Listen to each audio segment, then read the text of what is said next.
What's going on, everybody? How are you doing? I hope you're doing well. I'm standing here by my Nanking Cherries, and today we're going to discuss how you're going to get some of your own plants. A couple ways to do it. You can let Mother Nature do it, which of course is always the easiest way to do it. And then there's human intervention, and we will show that as well. So another method would be to eat the cherries, save the pits, and then that we had to put in the refrigerator over winter, so I'll show you that process now. Let's head inside. Before we do, if you guys remember, we had these prickly pears. I made this bed. They're still alive. They made it through the winter. Real quick, before we head in, I want to show you Mother Nature. So these we dug up last fall, put them in these pots, so that way we can transplant them to a different location. But these here are all Nanking cherries. You see they're just starting to leaf out. I got this bigger one up here. So let's head inside and I'll show you how we can do it ourselves.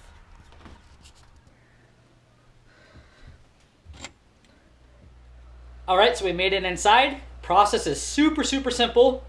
Here we have our pots filled with soil, just regular potting soil. Right here I have a little divider. My brother made a little quick tip on that in our last video. If you want to check that out, he shows you how to do that to turn this pot into a two-sider.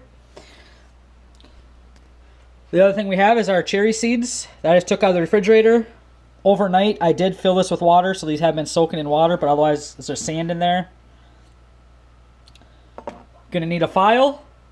You don't necessarily need one, but it just makes it easier. We are going to file down the shell to help it break out a little easier. So a couple of these cherries still has some of the cherries around the pit, so we'll just take that off. So we just want to file this down a little bit to make it easier for it to sprout through the shell. I will say, after doing this first one here, cherry pits are tough. I'm surprised.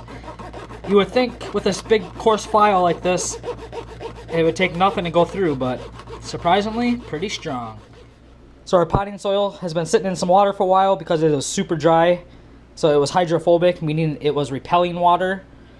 So that's why it's easiest just to fill your tray with water and let it soak up from the bottom. That did take a couple days for that to do that. Now that we got our seeds done here, we can take them and plant them 1 inch deep.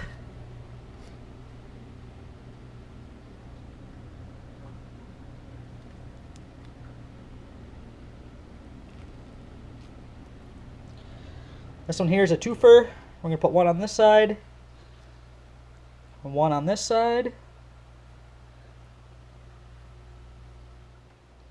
And you should know the saying by now, put a dome on it. This is a nice way to repurpose some 2-liter bottles or an old milk jug or whatever. Just cut the bottom off. They make nice little greenhouses there. So there you have it. Pretty simple. Of course, in nature would not be filing down the seed, but that just makes it easier for the seed to emerge out of the shell. So there we have it. Pretty easy peasy. As you can see, Mother Nature is the easiest and best option, at least in my opinion. But if you need to, you can take the seeds in fall, put them in the refrigerator for at least 100 days. Or for here in Zone 5, I just keep them in the refrigerator all winter, since that is long enough. You can put them into a bag with a little bit of moist paper towel, or like in a container with moist sand or potting soil. Just something so it doesn't completely dry out. And then you can do the process that I just showed you now. So as they say, sugar is sugar, salt is salt. If you didn't get off the couch today, it is not my fault. So get up and do something with yourself today, okay? Peace.